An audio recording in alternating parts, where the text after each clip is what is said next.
Hi everyone, today I just wanted to show you guys how to get to the 3D Viewer app from my website. So you basically want to go to Playground, and then from here, these are the applications I've been developing, and the latest one is 3D View. So you want to click on this, and that is going to load the 3D Viewer. So the first time you'll see this sample mesh that I've modeled, and this is the default model that's going to be coming in. And by default, the rotation in the scene is on, so you can turn it off by clicking on auto here. At any time, if you want to have that rotation continue, just simply click on auto, and that's going to rotate the mesh. The other thing is, I'm just going to click this off. You can you basically have all the basic zoom in, zoom out, rotate functions.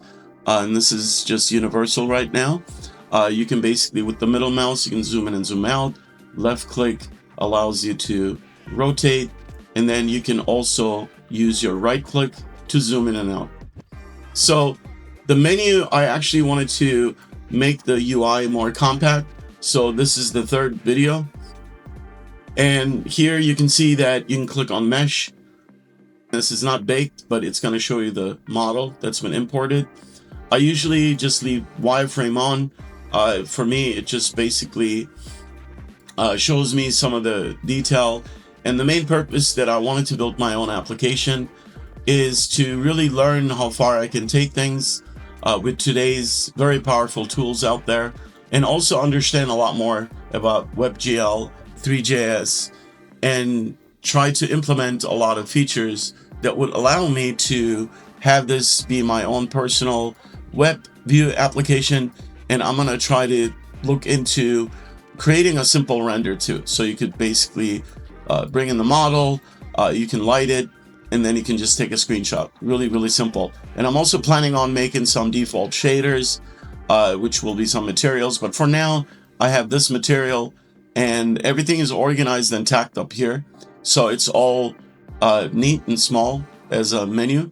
And then you have the app info, which basically gives you the information about my app.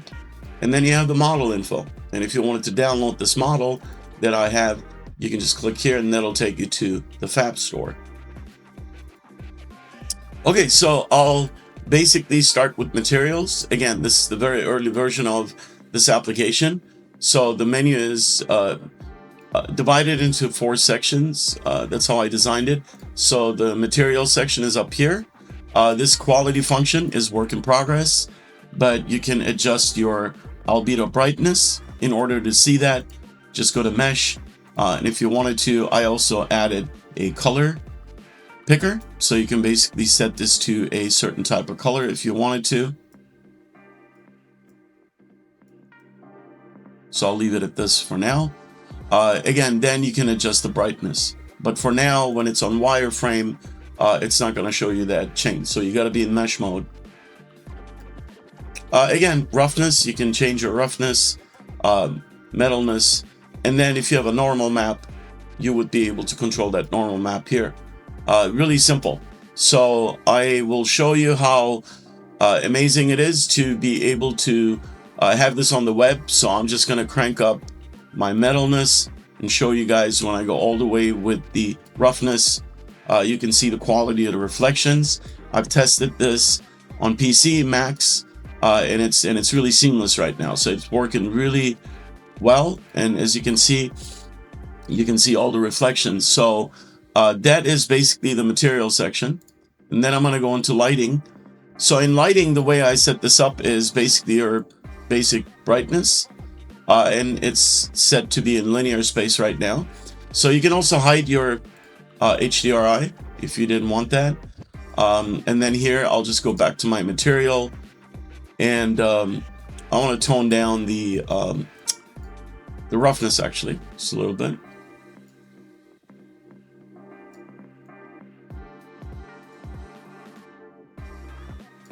And then I'll just make this a little darker. Okay, so now I am going back into lighting. And then here, again, like I said, you can show the HDRI, but at the same time, I am going to make sure that the HDRI in the scene rotates, but for now what I did is if you go to lighting and you turn off HDRI, now you can actually rotate the HDRI. That'll be in my next update. I will most likely have that so it's rotating in the scene as well. But for now, this was a test and I was able to add this feature as well. Texturing. So the way texturing is going to work, this is beta, work in progress right now, as you can see up here, but you will be able to upload your basic PBR maps into here. I've already done videos where I'm showcasing that, so it fully works. You can bring in your maps, and I'm also working on a bulk upload auto detect, and this will be an AI auto detection. So if you upload your files and you have included keywords in your file name or naming convention that has the normal roughness and metalness, it'll automatically know those maps and add them to each section, so you'll have all your maps in here.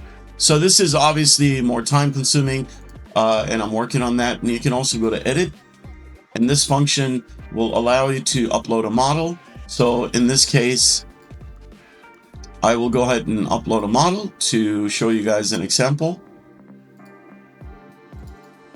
So here I just imported a different model. Let me go into my materials. Maybe I'll just do a reset button here so it resets everything back to normal.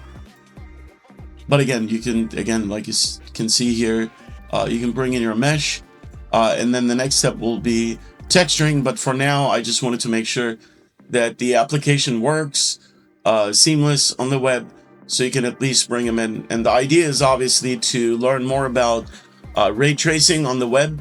I just want to experiment with that.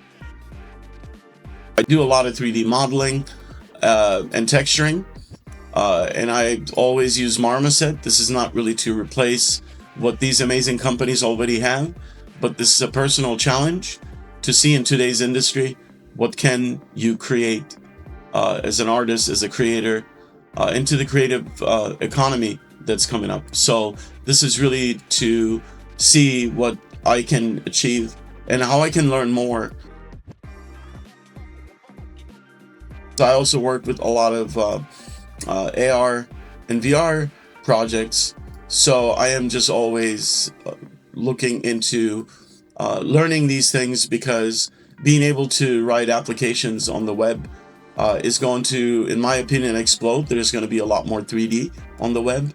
It's going to happen, especially when these quantum computer systems are going to come into place. I think the web will be a totally different interactive space.